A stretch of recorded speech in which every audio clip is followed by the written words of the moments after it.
नमस्कार दर्शक बंधु आमी एस्ट्रोलजार प्रभास शास्त्री। आज आमी आलोचना करब शनि ग्रह लग्न सापेक्षे कोन घरे थाकले कि फल देय। जे घरे लग्न लेखा आछे सेखान थेके एंटी क्लक हिसाबे 1 2 3 नम्बर घर गुनते हय। लग्नटाके आमरा 1 नम्बर घर धरब।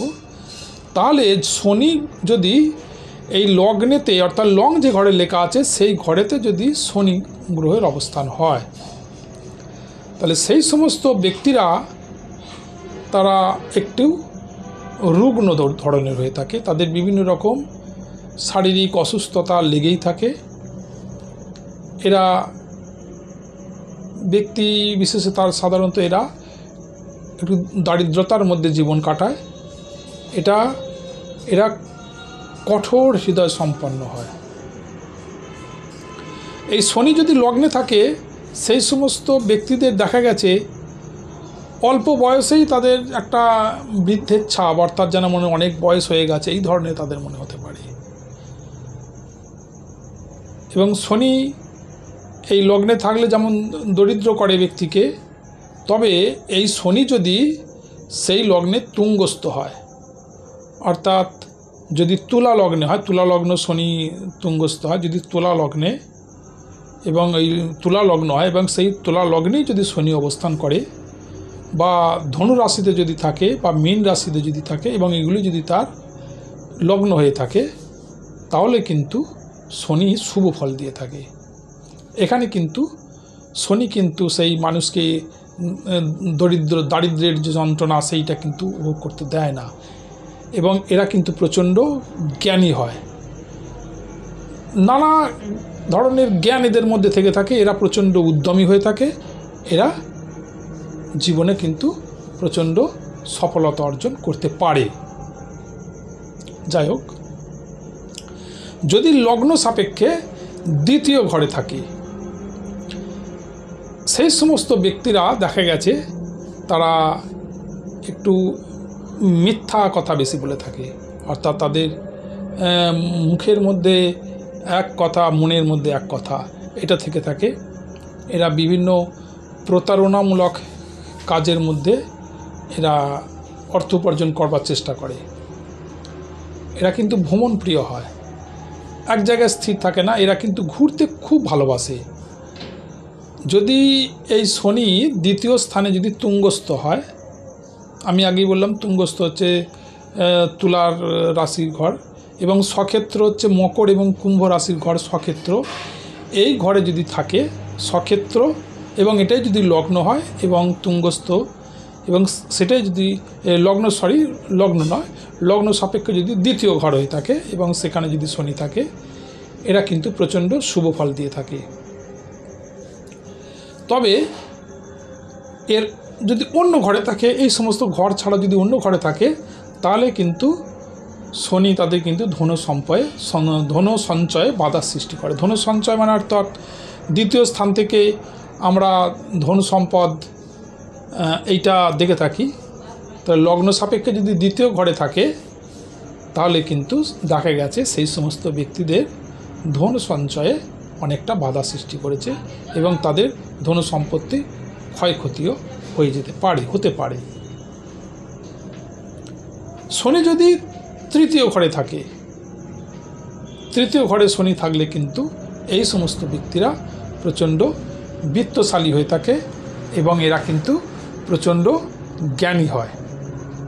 এদের নানাবিধ জ্ঞান এদের মধ্যে থেকে থাকে। সরকারি সংস্থায় কিন্তু এরা চাকরি পেতে পারে বা সরকারি সংস্থার সাথে এরা বিভিন্নভাবে কর্মসূত্রে যোগাযোগ এদের থাকতে পারে। তবে এই শনি তৃতীয় স্থানে থাকলে একটা জিনিস দেখা গেছে, এই সমস্ত ব্যক্তিরা কিন্তু মানে সাধারণ অবহেলিত যে সমস্ত মানুষ, দুস্থ দরিদ্র হতভাগা, এই সমস্ত মানুষদের কিন্তু এরা পাশে দাঁড়ায়। এরা তাদের উপকার করে, তাদেরকে খুব ভালো কাজের মধ্যে নিয়ে আসে বা তাদের যে কোনো প্রকারে উপকার করবার চেষ্টা করে। এই শনি তৃতীয় ঘরে থাকলে এরা দৃঢ় প্রতিজ্ঞ হয় এবং এদের আত্মবিশ্বাস প্রবল থাকে এবং এরা যদি চেষ্টা করে এরা কিন্তু জীবনে সফলতা অর্জন করতে পারে। চতুর্থ স্থানে শনি, চতুর্থ স্থানে যদি শনি থাকে, চতুর্থ স্থান থেকে আমরা জমি বাড়ি, বাস্তু, পারিবারিক সুখ, বন্ধু বান্ধব এগুলো দেখে থাকি। তাহলে চতুর্থ স্থানে বা চতুর্থ ভাবেতে যদি শনি থাকে, এই সমস্ত ব্যক্তিদের দেখা যাচ্ছে বাস্তু জমি বা ওদের বাড়ি, বিভিন্ন জমি জমা সম্পদ সংক্রান্ত বিভিন্ন সমস্যা এদের লেগে থাকে। আত্মীয় স্বজন পরিজনদের সাথে এর খুব একটা সদ্ভাব থাকে না, দেখা যাচ্ছে এদের অনেক সময় আত্মীয় স্বজনরা এর বিরোধী মনোভাব করে। তবে এরা চতুর্থ স্থানে যদি শনি থাকে, এই সমস্ত ব্যক্তি কিন্তু ছল চাতুরির মাধ্যমে অর্থ উপার্জন করে থাকে। বিভিন্ন ছল চাতুরি এদের মধ্যে কিন্তু একটা থেকে থাকে। যাই হোক, যদি পঞ্চম স্থানে শনি থাকে, এই পঞ্চম স্থানের শনি কিন্তু জাতককে প্রচণ্ড গুণবান করে। এরা প্রচণ্ড উদ্যমী হয়, নানাবিধ জ্ঞান এদের মধ্যে থেকে থাকে। তবে এই সমস্ত ব্যক্তিরা কিন্তু খুব বেশি সুখ অর্জন করে না, এদের বিভিন্ন সুখের অভাব হয়।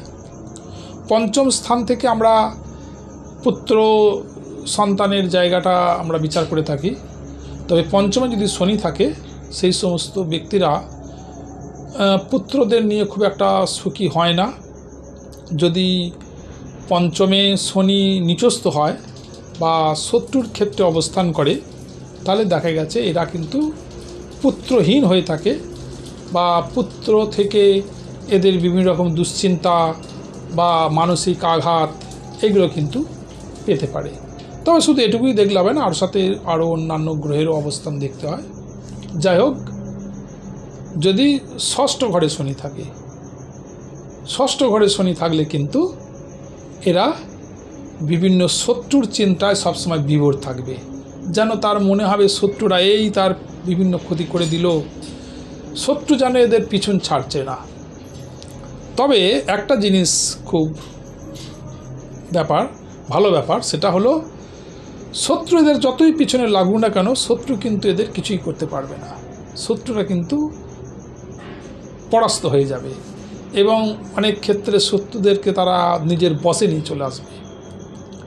তাহলেও তার মনের মধ্যে কিন্তু সবসময় শত্রুদেরকে নিয়ে কিন্তু একটা দুশ্চিন্তা লেগেই থাকে। এই সমস্ত ব্যক্তিরা কিন্তু খুব ধনবান হয়, বিত্তশালী হয়, তবে এরা কিন্তু বিনয়ী হয় না, একটু বিনম্র হয়। আর এরা খুব খেতে ভালোবাসে, পেটুক স্বভাবের হয়, এদের হজম শক্তি মোটামুটি ভালো হয়। যাই হোক, যদি সপ্তম স্থানে শনি থাকে, এই সমস্ত ব্যক্তিরা কিন্তু বিভিন্ন কঠোর পরিশ্রম সাধ্য কাজ করে থাকে, বা পরিশ্রম করতে এরা পিছুপা হয় না, এবং পরিশ্রমের মাধ্যমে কিন্তু এরা অর্থ উপার্জন করে এবং উন্নতি লাভও করে থাকে। এদের জীবনে, বিবাহিত জীবনে বিশেষ করে সপ্তম স্থান থেকে আমরা বিবাহিত জীবন এটা দেখে থাকি। বিবাহিত জীবনে কিন্তু এরা খুব বেশি সুখ শান্তি পায় না, বা স্ত্রীকে নিয়ে বিভিন্ন রকম এদের দুশ্চিন্তা থেকেই থাকে। আর সপ্তম স্থানে শনি থাকলে এরা কিন্তু কিছুটা অলস প্রকৃতির হয়, এবং এদের পায়ের বিভিন্ন রকম সমস্যা সৃষ্টি হতে পারে, বা পায়ে মাঝে মাঝে আঘাত লেগে যাওয়া, এই জায়গাটা কিন্তু তাদের থেকে থাকে। আর কোনো মহিলার দ্বারা বা মহিলা হলে পুরুষদের দ্বারা, অপোজিট যে সেক্সের দ্বারা এরা কিন্তু কি হয়, বিভিন্ন রকমভাবে অপমানিত হতে পারে, বা এদের বদনামের ঝোঁক কিন্তু থেকে থাকে, হতে পারে। যাই হোক, যদি অষ্টম স্থানে 8 নম্বর ঘরে শনি থাকে, সেই সমস্ত ব্যক্তিরা জাতক বাচিক জাতিকা 2 হতে পারে, এরা কিন্তু ধূর্ত প্রকৃতির হয়, এদের মেজাজ কিছুটা উগ্র হয়। এরা তাদের থেকে অপেক্ষাকৃত নিচু জাতি অর্থাৎ নিম্নবর্গীয় লোকেদের সাথে এরা মিশতে পছন্দ করে, এবং তাদেরকে এরা উপকারও করে থাকে। যদি এই সপ্তম স্থানে শনি বলবান হয়, তাহলে সেই ব্যক্তি কিন্তু আধ্যাত্মিক চেতনা এদের প্রচণ্ডভাবে হয়ে থাকে, বা আধ্যাত্মিক বিষয়ে এরা কিন্তু খুব পারদর্শী হয়, এবং সেই ব্যাপারে তাদের খুব আগ্রহ থেকে থাকে। আর যদি নিচস্থ হয় বা দুর্বল হয়, সপ্তম স্থানের শনি নিচস্থ যদি হয় বা দুর্বল হয়, তাহলে কিন্তু ধনক্ষয় হয়ে থাকে বা ধন সঞ্চয়ে বাধার সৃষ্টি হয় এবং সেই সমস্ত ব্যক্তিদের বিভিন্ন রকম দুর্ঘটনা প্রাপ্ত হতে পারে বা দুর্ঘটনাজনিত বিভিন্ন সমস্যা এবং কঠিন রোগ থেকেও কিন্তু এদের একটু দুশ্চিন্তা থাকতে পারে অষ্টমে যদি শনি থাকে। যাই হোক, নবমে যদি শনি থাকে, এই সমস্ত ব্যক্তিরা কিন্তু নবমে শনি কিন্তু জাতককে প্রচণ্ড ভাগ্যবান করে। এদের ভাগ্য বলা চলে, শনি এদের নবম স্থানে থাকার ফলে এদের ভাগ্য কিন্তু সুপ্রসন্ন থাকে। এরা যদি নবমেই থাকে এবং নবম ভাব যদি শনির সক্ষেত্র হয়, তাহলে এরা কিন্তু ত্যাগী হয় এবং ভোগবিলাসী হয়ে থাকে।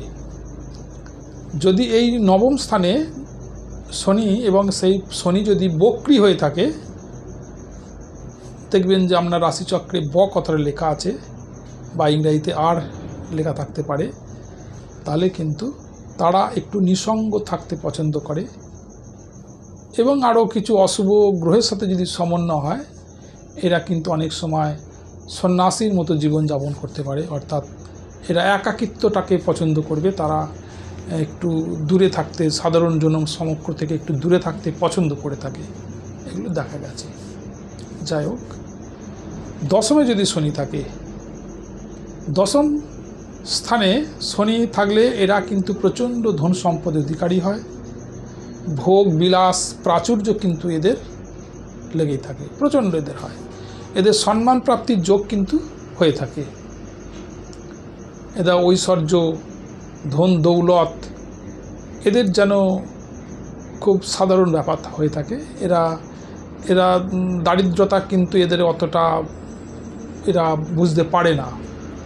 যদি নিচস্থ হয়, যদি শনি দশমে যদি নিচস্থ হয়ে থাকে, তাহলে কিন্তু এর বিপরীত ফল হয়ে থাকে। অর্থাৎ তাদের কিন্তু ওই ধন সম্পদ, ঐশ্বর্য, ভোগবিলাস এগুলো তারা প্রাপ্ত করতে পারে না, বা প্রাপ্ত করলেও অনেক পরিশ্রম সাধ্যর মাধ্যমে হতে পারে, বা সম্মান প্রাপ্তি খুব তাড়াতাড়ি হয় না এদের।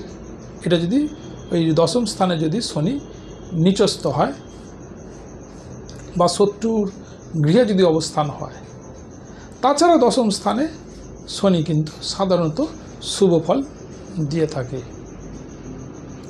একাদশ স্থানে অর্থাৎ 11 নম্বর ঘরে যদি শনি থাকে, সেই সমস্ত ব্যক্তিরা দেখা গেছে এরা প্রচণ্ড সাহসী এবং ধনবান। এদের স্বাস্থ্য কিন্তু খুব ভালো বলা চলে। এরা খুব বেশি কঠিন রোগে খুব বেশি হয়তো ভোগে না। এদের বিলাসবহুল জীবনযাপন এরা করে থাকে। এই একাদশ স্থানে যদি শনি থাকে, সেই একাদশ স্থানে শনি থাকলে এদের দেখা গেছে এরা যদি লৌহ সংক্রান্ত বা খনিজ সংক্রান্ত যে জিনিসগুলো, খনিজ দ্রব্যের ব্যবসা, পেট্রোল জাতীয় দ্রব্যের ব্যবসা, উল পশম এই ধরনের যদি ব্যবসা করে থাকে, এরা কিন্তু প্রচণ্ড উন্নতি লাভ করে থাকে। এবং এই সমস্ত ব্যক্তিরা বিভিন্ন সরকারি দপ্তরে চাকরি পেতে পারে, বা রাষ্ট্রের সহযোগিতা পায়, বা সরকারি সংস্থার সাথে কোনো না কোনো রকমভাবে এরা যুক্ত থাকতে পারে, এটা দেখা গেছে। যাই হোক, যদি 12 নম্বর ঘরে বা দ্বাদশ স্থানে যদি শনি থেকে থাকে, এরা দেখা গেছে এদের হৃদয়টা কিন্তু একটু কঠোর প্রকৃতির হয়। এদের আর্থিক দিকে এরা খুব সচ্ছল হয় না, আর্থিক অনটন এদের লেগেই থাকে। এদের নৈতিক অধপতন ঘটে থাকে। এদের ক্ষেত্রে দেখা গেছে যে দাঁত এবং চোখের রোগ কিন্তু এদের একটু বেশি মাত্রায় হয়ে থাকে। অল্প বয়সে দাঁত পড়ে যাওয়া, এই দ্বাদশে শনি থাকলে তাদের দেখা গেছে। যদি এই দ্বাদশের শনি যদি স্বক্ষেত্রী হয় বা তুঙ্গ থাকে, তাহলে কিন্তু এর বিপরীত ফল দেখা যায়। অর্থাৎ অশুভ প্রভাবটা না ঘটে, এর উল্টো প্রভাব অর্থাৎ শুভ প্রভাব দেখা দিয়ে থাকে। এই দশম স্থানে, এই দ্বাদশ স্থানে যদি শনি থাকে এবং সেই ঘরটা যদি শনির সক্ষেত্র হয়, অর্থাৎ মকর রাশি বা কুম্ভ রাশির ঘর হয়, এবং তুঙ্গি অর্থাৎ যদি তুলা রাশির ঘর হয়, এই ঘরেতে যদি শনি থাকে এবং এটাই যদি দ্বাদশ স্থান হয়, তাহলে কিন্তু এই অশুভ প্রভাবটা না ঘটে, তার ক্ষেত্রে প্রচণ্ড শুভ ফল হয়ে থাকে।